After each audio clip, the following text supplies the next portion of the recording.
যোগে যোগে এই দেশের ভিতরে ইসলাম মুসলমানদের বিরুদ্ধের শক্তিরা একেবারে উপর থেকে নিয়ে নিচ পর্যন্ত নানাবিধ প্রটোকলে ইসলাম মুসলমানদের বিরুদ্ধে ষড়যন্ত্র করে আসছে, করেই যাচ্ছে। আমি আপনার মতো মুসলমানরা যখন প্রতিবাদ করতে যাই তখন উল্টা অ্যাকশনটা আমার আপনার উপরে আসে, ঠিক না বেটি? কথা বলেন। আপনি এবার খুঁজে দেখেন, যত কিছুই হচ্ছে ইসলাম মুসলমানদের বিরুদ্ধে, দেশের বিরুদ্ধে যা কিছু হয় করে কারা? গুটি কয়েকটা নাস্তিক, গুটি কয়েক রামবাম, ইহুদি খ্রিস্টানদের দালালরা এগুলো করে। কিন্তু বিচার যখন চাইতে যাই উল্টা আমার বিচার করা হয়। আমার ভাই মরেছে এই কথাও থানায় বলা যাবে না, কারণ এই কথা বললেও আমাকেও গুম করা হবে। আপনি নির্যাতিত এই কথাটা বলা যাবে না। আপনাকে আক্রমণ করা হয়েছে এই কথাও বলা যাবে না। মানে মারনেওয়ালায় মারবে, কাটনেওয়ালায় কাটবে, জুলুম করনেওয়ালা জুলুম করবে। আপনার সম্পদ, আপনার স্বর্ণ গহনা যা আছে সব লুটপাট করবে।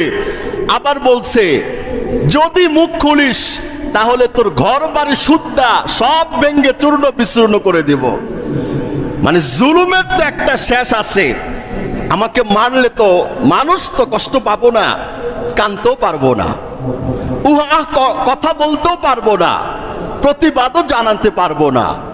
এবার আপনি দেখেন ইতিহাসের পাতাগুলো খুলেন, ইসলাম মুসলমানদের স্বার্থে যখনই যে কোনো প্রতিবাদগুলো আলেম ওলামা তাওহীদি জনতা করেছে, অপরাধীদেরকে ধরা তো দূরের কথা, শাস্তি দেওয়া তো দূরের কথা, তাদের বিরুদ্ধে প্রতিবাদে গর্জে ওঠা তো দূরের কথা, যারা মুসলমান প্রতিবাদ করেছিল দিন শেষে তাদেরকে জেল, জুলুম, নির্যাতনের স্টিম রোলারের তলে চাপা পড়তে হয়েছে, ঠিক না বেটি? কথা বলেন ভাই।